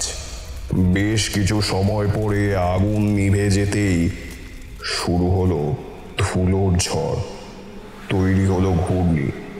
শো শো করে হাওয়া এসে যেন চিরতরে পাপ বিনাশ করছে, যেন এতদিন চাপা অভিশাপ দমকা হাওয়ায় চলে যেতে চাইছে অন্য জগতে। এক সময় হাওয়া কমে গেল, দেখলাম সব কিছু এলোমেলো হয়ে গেছে, আর আকাশে ঘন কালো মেঘ। বার কয়েক বিদ্যুৎ চমকে উঠল। বুঝলাম বৃষ্টি হবে, তাই আর দেরি না করে আমরা সবাই বাড়ি ফিরলাম। জমিদারও তার মেয়েকে নিয়ে বাড়ি ফিরে গেল। সারা রাস্তায় জল কাদা। আমরা ঘরে প্রবেশ করা মাত্রই প্রচণ্ড জোরে বৃষ্টি নামলো, আর তার সাথেই বজ্রপাত। শিবনাথ বললে, আগের জন্মে পুণ্য করেছিলাম হয়তো, তাই জন্য এই যাত্রায় তোদের হাত ধরেই দ্বিতীয় জীবন ফিরে পেলাম। ওসব কথা ছাড়, আগে একটু খাবারের ব্যবস্থা কর, বড্ড খিদে পেয়েছে রে। শিবনাথের বউয়ের হাতের রান্না দারুণ। খিচুড়ি করেছিল রাতে। খিচুড়ি আর বড়ি দিয়ে আলু ভাতে মেখে খেয়ে গভীর নিদ্রা দিলাম। রাতে শুতে যাওয়ার আগে বিনু বললে, আর কোনো চিন্তা নেই ঠাকুর, আমরা বিপদমুক্ত। শুধু আপনি এদের মঙ্গলের জন্য পুজো করে দেবেন ওই বট গাছে। এদিন রাত্রে দারুণ একখানা স্বপ্ন দেখলাম স্বপ্নে অমর জীবন এসেছে। হাত তুলে আমাকে বলছে, তারানাথ, তোমার কাজ শেষ হয়েছে, তবে পুজো করে বাড়ি যেও। পরদিন সকালবেলায় আমি পুজোর কথা বললাম শিবনাথকে। সেই কথা জমিদারের কানে তুলল। জমিদার কোনো দ্বিধা না করেই আদেশ দিল। আমি সেদিন বিকেলে একাই সেই বটতলায় গিয়েছিলাম, কিন্তু গতকালের কোনো আতঙ্কের ছাপই আর পাইনি। সেই দুদিন পরে খুব জাঁকজমক করে পুজো করা হলো বটতলায়। মা বিপত্তারিণীর পুজো করলাম, আর তার সাথে বাধা কাটানোর জন্য দেবী সর্বমঙ্গলার পুজোও করলাম। বিষ্ণুগঞ্জে আরো 2 দিন থেকে আমি আর বিনু বিদায় নিলাম। তবে শিবনাথ ও জমিদারের যত্নের প্রশংসা করতেই হয়, যাকে বলে অতিথি আপ্যায়ন। কাহিনী শেষ? না, আরেকটু আছে। ট্রেনে আস্তে আস্তে বিনুকে জিজ্ঞাসা করেছিলাম যে সে এই সব বুঝতে পারে কি করে। সে বলেছিল, আসলে আমি এইসব একটু আধটু জানি, আমার গুরুর কাছে সব শিখেছিলাম, তবে আগ বাড়িয়ে কিছু করতে চাই না। একান্ত কেউ বিপদে পড়লে তাকে জানিয়ে দিই, যেমনটা এখানে হলো। স্টেশনে নেমেই বুঝলুম ওখানে কোনো বড় বিপদ, তাই আপনাকে সাবধান করেছিল। তারানাথ তার কাহিনী শেষ করল। দেয়াল ঘড়ির দিকে তাকালাম, দেখলাম রাত 9টা বাজে। বাইরে বৃষ্টিটা খানিকটা ধরেছে। তারানাথ তার স্বভাব মতোই একখানা পাশিংশ ধরাতে যাবে, এমন সময় কিশোরী তাকে আবার খোঁচা দিয়ে বলল, গল্পটা ঠিক জমলো না। তারানাথ সিগারেটে একটা শুক টান দিয়ে ভ্রু কুচকে তাকিয়ে রইল কিশোরীর দিকে। বিপদ বুঝে কিশোরীকে বললাম, এই চলো, বৃষ্টি ধরেছে, অনেক রাত্রি হলো, এবার বাড়ি ফিরতে হবে। আমরা মঠ লেন ছেড়ে রাজপথে রওনা হলাম।